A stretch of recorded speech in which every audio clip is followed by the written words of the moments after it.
கை தூக்கி எடுப்பவரே, கண்ணீரின் பள்ளத்தாக்கில் என்னோடு இருப்பவரே, உறவுகள் மறந்தாலும் நீர் என்னை மறப்பதில்லை, காலங்கள் மாறினாலும் நீர் மட்டும் மாறவில்லை, நீங்க தான்ப்பா என் நம்பிக்கை, உம்மை அன்றி வேறு துணை இல்லை.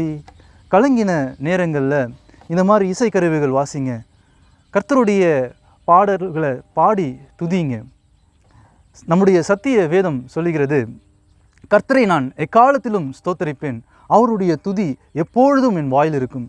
அவருடைய துதி எப்பொழுதும் உங்களுடைய வாயில் இருக்கும் பொழுது நீங்கள் எப்பேற்பட்ட சூழ்நிலையிலும் கலங்கி நிற்க மாட்டீர்கள். கர்த்தருக்கே மகிமை உண்டாவதாக.